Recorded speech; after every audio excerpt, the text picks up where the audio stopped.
अरे पायल, नीचे क्या कर रही हो? अरे पेड़ के ऊपर आओ ना, देखो ऊपर से कितनी सुंदर सुंदर वादियाँ दिख रही हैं। कितना अच्छा लग रहा है। ऐसे सुंदर नजारे बार बार देखने को नहीं मिलते। अरे नव्या, नीचे आ जा, ऊपर मत खड़ी हो, गिर गई ना तो चोट लग जाएगी। नीचे आ जाओ। नहीं नहीं, ऊपर के नजारे कुछ अलग है, मैं नहीं जाने वाली हूँ। अरे नव्या, तुम हम लोगों की बातें क्यों नहीं सुनती? अरे हम दोनों सहेलियाँ यहाँ तालाब किनारे बैठकर मस्ती करने और बातें करने आई हैं, और तुम यहाँ हो कि बंदर की तरह पेड़ पर चढ़ी हो। नीचे आ जाओ। तुम्हारी बातों में मैं नहीं आने वाली हूँ, तुम तो उसकी चोटी बनाओ। तीनों सहेलियां हंस खेलकर तालाब के किनारे बैठी हुई थीं। वहीं दूसरी तरफ तालाब के पास अचानक एक गांव वाला भागता हुआ आया। अरे तुम तीनों क्या कर रही हो, वो भी तालाब के किनारे? जरा देखो तो सही, शाम का सूरज डूबने वाला है नहीं तो तुमको नहीं पता है क्या कि शाम के सूरज डूबते ही कोई भी उस तालाब के किनारे नहीं जाता, और न ही उस पेड़ पर। अब ऐसे देख क्या रही हो? चलो तीनों जल्दी से वापस आ जाओ। अरे चलो जल्दी करो, वापस आओ। क्या हो गया काका, क्यों चिल्ला रहे हो? अरे हम लोग तो यहाँ घूमने आए हैं। अरे बिटिया, अब मैं क्या समझाऊं, जल्दी से वापस आ जाओ। शाम का सूरज डूबते ही कोई भी तालाब के किनारे नहीं रुक सकता है, जल्दी से वापस आ जाओ। अरे सुनती भी नहीं हो तुम लोग। चलो मैं तो जा रहा हूँ, तुम लोग भी चले जाना, चले जाना। लखन पागलों की तरह वहाँ से भाग गया। अरे ये लखन काका को क्या हो गया? ये तो इतने डर गए जैसे कि भूत प्रेत यहाँ हो। देखो नव्या, अगर काका ने कहा है तो जरूर कुछ होगा। चलो हम लोगों को यहाँ से चलना चाहिए, ज्यादा देर तक यहाँ नहीं रुकना चाहिए। हाँ पायल, ठीक कह रही हो तुम, चलो चलते हैं। ठीक है, अगर तुम लोग कहती हो तो चलो, मैं भी चलती हूँ। फिर नव्या भी धीरे धीरे पेड़ से नीचे उतर आई और तीनों सहेलियां वहाँ से जाने लगी। पायल और ज्योति आगे बढ़ गयीं। वहीं नव्या जैसे ही थोड़ा आगे बढ़ी, अचानक उसे पीछे पीछे किसी के चलने की आहट सुनाई दी। अरे ऐसा लग रहा है जैसे मेरे पीछे कोई चल रहा है। नव्या जैसे ही पीछे पलटी तो पीछे कोई नहीं था। अरे ये क्या, पीछे कोई नहीं है? ये क्या हो रहा है? क्या हो गया, क्या देख रही हो? देखो हम लोग इतनी आगे आ गए हैं, तुम अभी तक वहीं खड़ी हो, जल्दी आओ ना। अरे पायल, ये तुम क्या बोल रही हो? लगता है कोई भूत उसके पीछे पड़ गया है। देखो वह भूत को देख रही है। अरे तुम भी ना, तुम सब क्या बातें करती हो? चलो चलते हैं, भूत प्रेत ऐसा कुछ नहीं होता, चलो चलते हैं। तीनों सहेलियां हंसते खेलते वापस अपने घर आ गईं। वहीं नव्या भी अपने घर आकर सो गई। और जैसे ही आधी रात हुई, अचानक नव्या को घुंघरुओं की आवाज सुनाई दी। तभी नव्या डरकर उठकर बैठ गई। कोई तो है जो मेरे पीछे खड़ा था, कोई मेरा पीछा कर रहा है। कौन है, कौन है? पर आसपास कोई नहीं दिखता। कैसी अजीब घबराहट हो रही है, मुझे सो जाना चाहिए। फिर नव्या जैसे तैसे सोने की कोशिश करने लगी कि अचानक ही एक सफेद साया उसके शरीर के अंदर समा गया। ये क्या? कोई तो है जो मेरे शरीर में समाया है। सामने आओ, मुझे दिखाई क्यों नहीं दे रहे हो? मुझे बहुत डर लग रहा है, ऐसे डराओ मत। डरो मत, मैं आरुषि हूँ, तुम्हें कोई नुकसान नहीं पहुँचाऊंगी। मुझे मरने के बाद भी सुकून नहीं मिला। मैं कुछ लोगों को सुकून देना चाहती हूँ, बस मुझे तुम्हारी मदद चाहिए। तुम मेरी मदद करो, मैं तुम्हें कुछ नहीं करूँगी, बस मैं इंसाफ चाहती हूँ। देखो मुझे पहले डर लग रहा था, लेकिन तुम्हारी ये बातें सुनकर मुझे तुम पर दया आ रही है। तुम सामने आओ, मैं तुमसे बात करना चाहती हूँ। तुम्हारी जरूर मदद करूँगी मैं, अगर मेरे बस में हो सके तो। बस मुझे मारना मत। तभी अचानक तेज रोशनी फैली और सफेद कपड़ों में आरुषि सामने प्रकट हुई। मैं कई महीने से उस पेड़ का इंतजार कर रही थी, कोई तो आए जो मेरी तकलीफ समझ सके। अरे तुम्हारे साथ ऐसा क्या हुआ कि तुम मर गई और इस तरह पेड़ पर रह रही हो? मुझे पूरी बात बताओ, तभी मैं तुम्हारी मदद करूंगी। ये 7 महीने पहले की बात है। आरुषि की शादी का 1 महीना बीत गया था। आरुषि डरी डरी सी रहती थी और एक दिन उदास होकर रसोई में बैठी थी। तभी कल्याणी उसकी सास आई। क्या हुआ बहू, तुम्हारी आंखों से आंसू क्यों गिर रहे हैं? कुछ नहीं माँ जी, बस ऐसे ही मेरा मन घबरा रहा था। अरे बहू, मैं समझ रही हूँ, ये नया घर है, नया परिवार है, थोड़ा तुम्हें समझने में वक्त लगेगा, पर इस तरह रोना ठीक नहीं है। हिम्मत रखो, सब ठीक हो जाएगा। मैं तो तुम्हारी माँ जैसी हूँ, फिर तुमको चिंता किस बात की है? माँ जी, मुझे डर लगता है कि दीदी पता नहीं कब किस बात पर बुरा मान जाए। मैं हर वक्त कोशिश करती हूँ कि दीदी, जेठ जी और रंजन जी तीनों को खुश कर पाऊँ, पर मुझसे कुछ न कुछ गलती हो जाती है। चिंता मत करो बहू, सब ठीक हो जाएगा। थोड़ा वक्त दो और देखना, वह लोग भी तुम्हें समझने लगेंगे और हर बात पर इतना रोने की जरूरत नहीं है। कल्याणी वहाँ से चली जाती है। आरुषि फिर अपने आप को संभालकर घर में मगन हो जाती है। तभी जेठानी आती है। अरे आरुषि, मैंने कहा था ना, घर के द्वार पर कोई भी कुछ मांगने आए तो देना मत। वो जो पड़ोस की काकी है, उसके 3 बेटियां हैं, और सुना है कि तुमने उसको ढेर सारा अनाज दिया।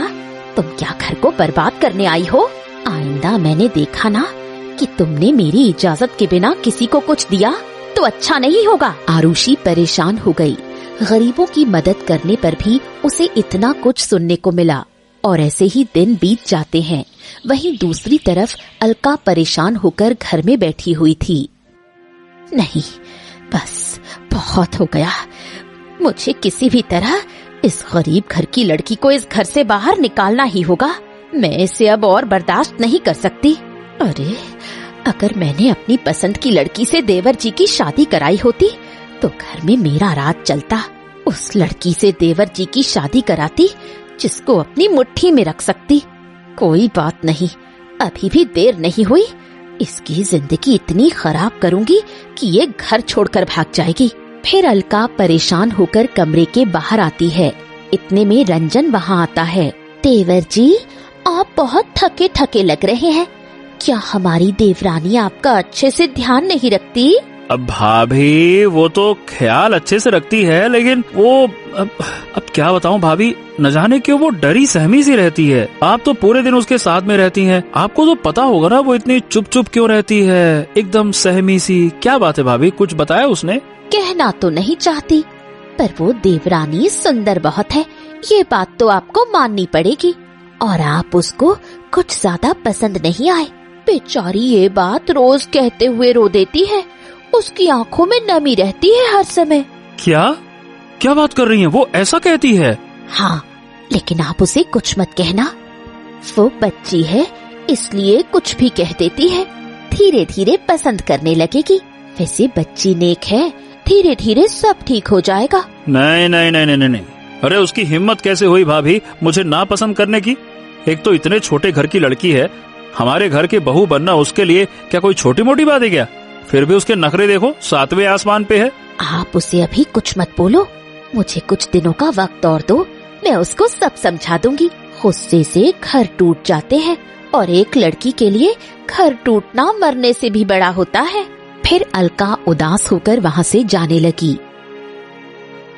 हाँ, बताओ भला, भाभी कितनी अच्छी हैं, घर परिवार के बारे में कितना सोचती हैं, और वहीं मेरी पत्नी गरीब घर की है, मुझे पसंद ही नहीं करती है।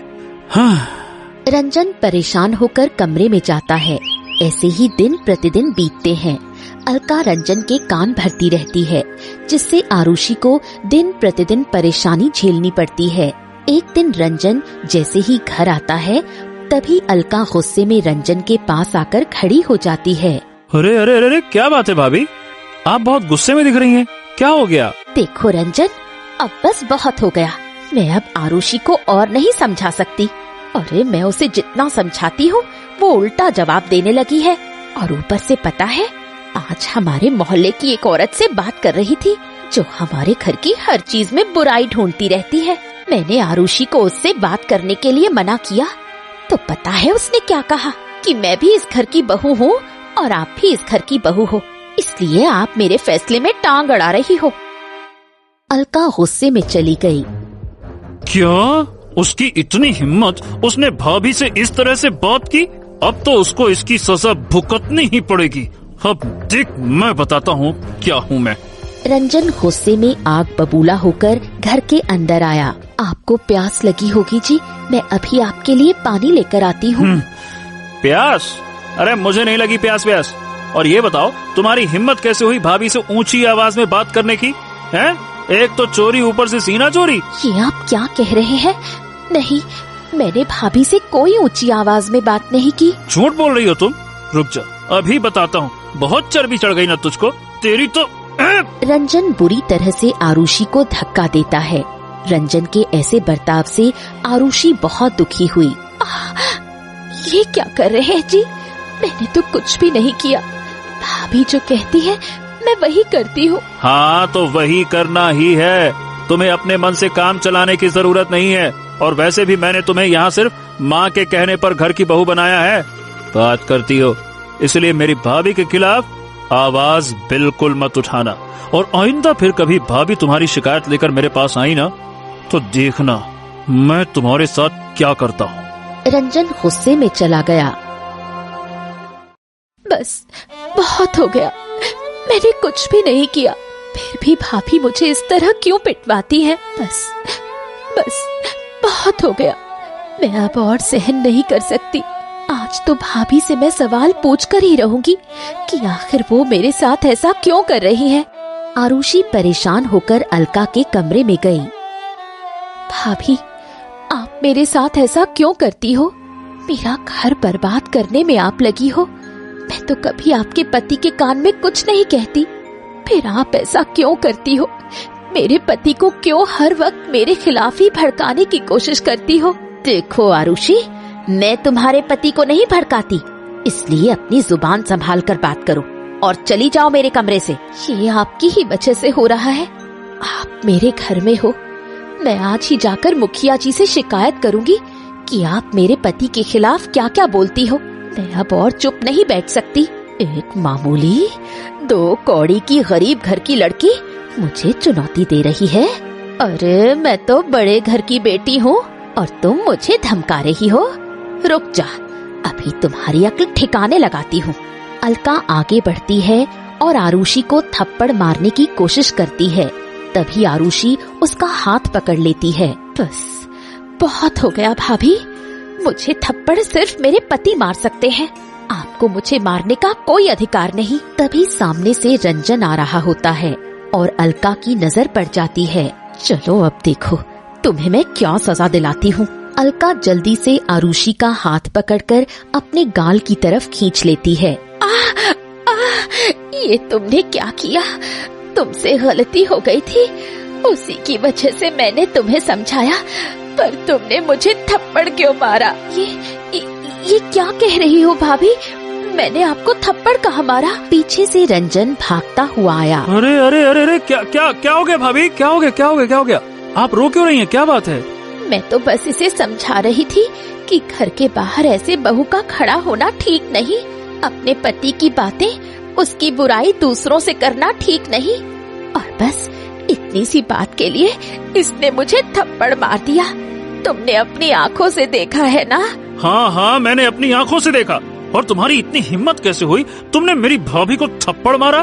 भाभी जो कि हर समय तुम्हारे और मेरे बारे में सोचती रहती हैं ताकि हमारा घर अच्छे से चले, और आज तुमने भाभी को ही थप्पड़ मार दिया? नहीं, भाभी झूठ बोल रही है। मैंने भाभी को थप्पड़ नहीं मारा। देखो, मैंने कभी झूठ नहीं बोला रंजन। मेरी भाभी कभी झूठ नहीं बोलती, तुम झूठ बोलती हो। तुम एक तो गलती करती हो, ऊपर से झूठ बोलती हो। अब देखो तुम्हें क्या सजा मिलेगी भाभी पर हाथ उठाने की। मैंने कहा था ना, उस दिन वो ट्रेलर था, आज तुझे मैं असली पिक्चर दिखाता हूँ। चल अंदर, चल अंदर। फिर रंजन बुरी तरह से आरुषि को खींचते हुए कमरे में ले गया। आज के बाद तू इस कमरे से बाहर नहीं निकलेगी जब तक तुम भाभी से ढंग से बात करना सीख नहीं जाती। तुम्हें अब से 3 दिनों तक खाना पानी कुछ नहीं मिलेगा। तब तुम्हें समझ में आएगा कि मेरी भाभी के खिलाफ बोलने की क्या कीमत होती है। हाथ उठाती है भाभी पर। नहीं जी, मेरी बात पर यकीन कीजिए, मैंने कुछ भी गलत नहीं किया। आरुषि चिल्लाती रहती है, लेकिन रंजन दरवाजा बंद करके वहाँ से चला जाता है। आधी रात होते ही अलका उठती है। चलो, यही सही मौका है, मुझे अपनी अगली चाल चलनी होगी। अलका अपने कमरे से एक जहर की पुड़िया लेकर पानी के गिलास में घोलकर चोरी चुपके आरुषि के कमरे में रख देती है और मुस्कुराते हुए वहाँ से चली जाती है। अगली सुबह